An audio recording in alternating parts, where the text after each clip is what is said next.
بسم اللہ الرحمن الرحیم۔ السلام علیکم ورحمۃ اللہ وبرکاتہ۔ محترم ناظرین، نفاق وہ مرض ہے جسے کفر سے بھی بدتر قرار دیا گیا ہے۔ قرآن پاک میں منافقین کو جہنم کے نچلے ترین حصے میں پھینکے جانے کا تذکرہ ہے۔ مدینہ کے منافقین میں سے ایک منافق کا نام جلاس بن سوید بن صامت بیان کیا گیا ہے۔ اس نے جس صحابیہ سے شادی کی وہ بیوہ تھی اور ان کا ایک بیٹا اس کے گھر میں پرورش پا رہا تھا۔ جلاس نے اپنے ساتھیوں کے ساتھ بیٹھ کر آپ صلی اللہ علیہ وسلم کے بارے میں بہت ہی گستاخانہ گفتگو کی۔ اس نے کہا، قسم اللہ کی، اگر محمد صلی اللہ علیہ وسلم اپنے دعووں میں سچے ہیں تو ہم لوگ گدھوں سے بھی بدتر ہیں۔ اس کا خیال تھا کہ چھوٹا سا بچہ اس بات کو کیا سمجھتا ہوگا، مگر اس بچے کے دل میں ایمان کی روشنی تھی اور وہ بچہ آپ صلی اللہ علیہ وسلم کا سچا محب تھا۔ یہ سننا تھا کہ بچے کے چہرے کا رنگ بدل گیا اور اس کا جسم تھرا سا گیا۔ ایسا لگا جیسے کسی نے اس کے ضمیر کو جھنجھوڑ دیا ہو۔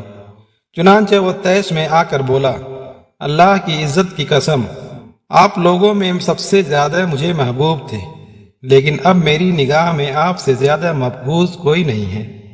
اب دو میں سے صرف ایک ہو سکتا ہے، یا تو میں آپ کی لب کشائی کے متعلق رسول اللہ صلی اللہ علیہ وآلہ وسلم کو اطلاع نہ دے کر اللہ اور اس کے رسول کے معاملے میں خیانت کا مرتکب ہو جاؤں، یا پھر آپ کے گستاخانہ کلمات سے رسول اللہ صلی اللہ علیہ وسلم کو آگاہ کر دوں، اور پھر جو ہو سو ہو۔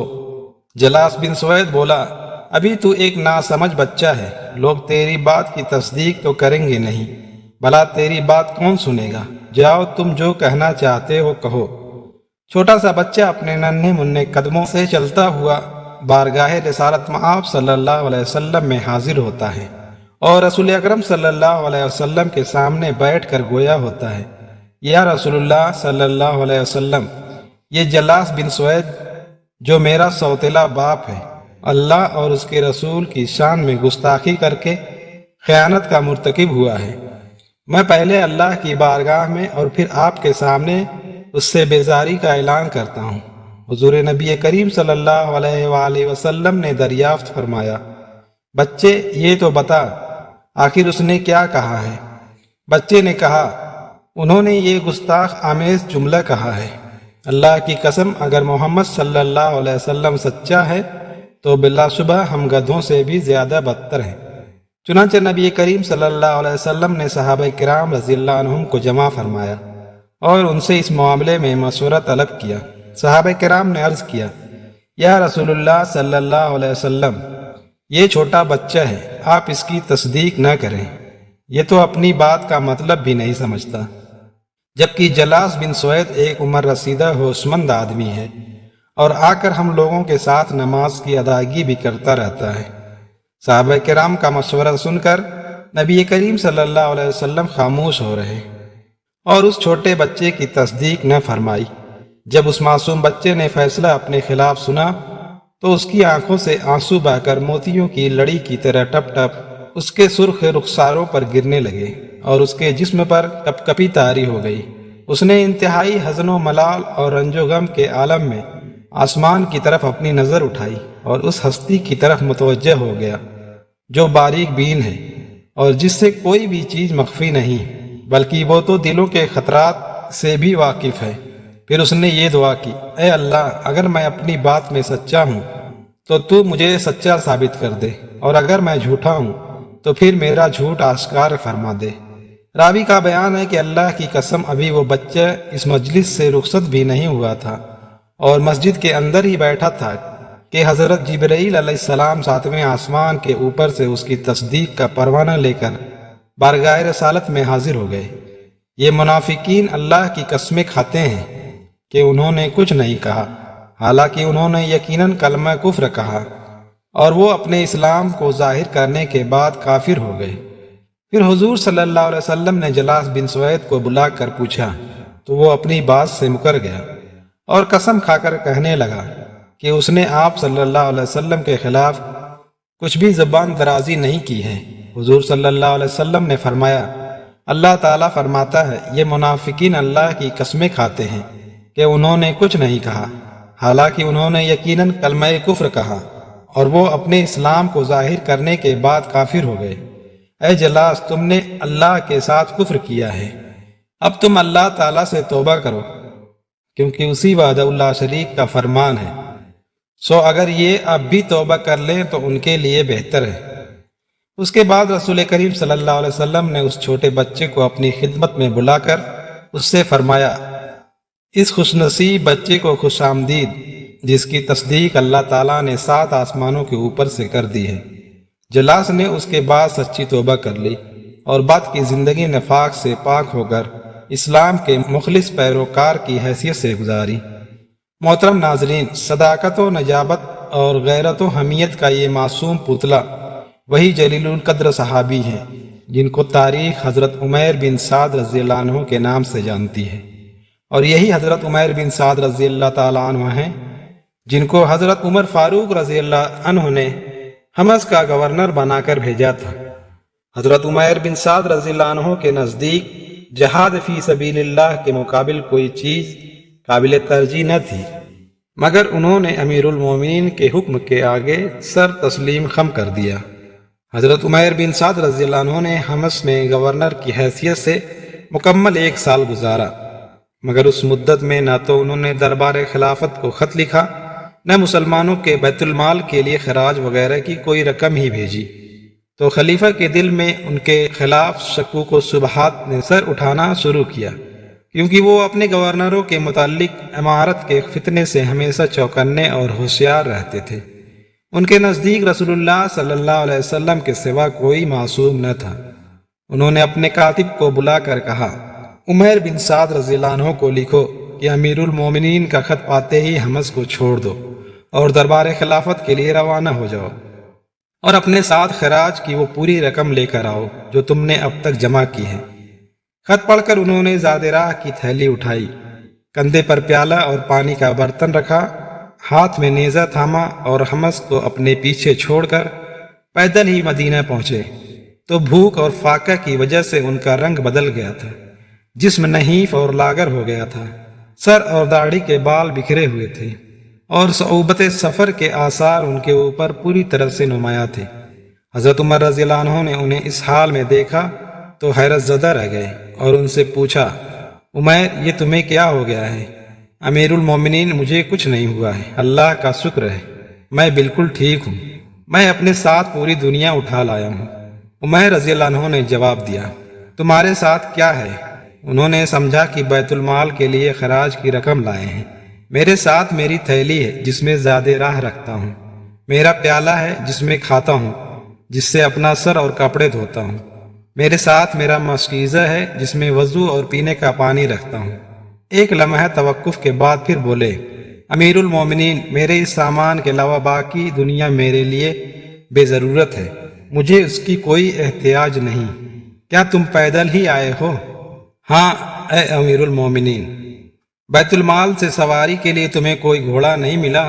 نہ انہوں نے دیا، نہ میں نے ان سے مطالبہ کیا۔ تم بیت المال کے لیے جو رقم لائے ہو وہ کہاں ہے؟ میں بیت المال کے لیے کچھ نہیں لایا ہوں۔ وہ کیوں؟ حمص پہنچا تو میں نے وہاں کے صلحاء کو جمع کر کے خراج کی وصولی اور اس کی فراہمی کی ذمہ داری ان کو سونپ دی تھی۔ وہ جو کچھ بھی وصول کر کے لاتے، میں ان کے مشورے سے وہ پوری رقم مستحقین میں تقسیم کر دیا کرتا تھا۔ حضرت عمیر بن سعد رضی اللہ عنہ نے وجہ بتاتے ہوئے کہا۔ یہ سن کر حضرت عمر رضی اللہ عنہ نے اپنے کاتب سے کہا، عمیر رضی اللہ عنہ کے لیے حمص کی گورنری کا پروانہ تجدید تحریر کرو۔ نہیں امیر المومنین، اب میں یہ ذمہ داری نہیں اٹھانا چاہتا، نہ آپ کے بعد کسی دوسرے کے لیے۔ حضرت عمیر رضی اللہ عنہ نے سر کو نفی میں ہلاتے ہوئے کہا۔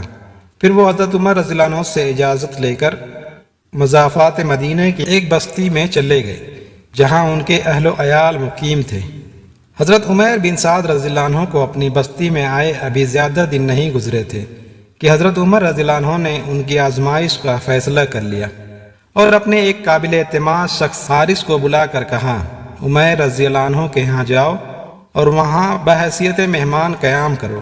اگر تمہیں ان کے یہاں خوشحالی اور کشادگی کے آثار نظر آئے تو فوراً واپس آ کر مجھے آگاہ کرنا، اور اگر افلاس و تنگ دستی کے حالات دیکھو تو یہ 100 دینار ان کے حوالے کر دینا۔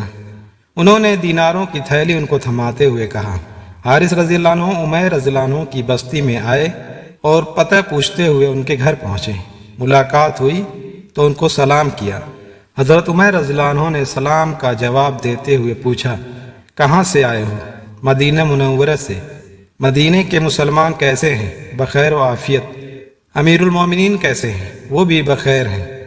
کیا وہ حدود کا نفاذ نہیں کر رہے ہیں؟ کیوں نہیں؟ اے اللہ، عمر رضی اللہ عنہ کی مدد فرما، وہ تجھ سے بے انتہا محبت کرتے ہیں۔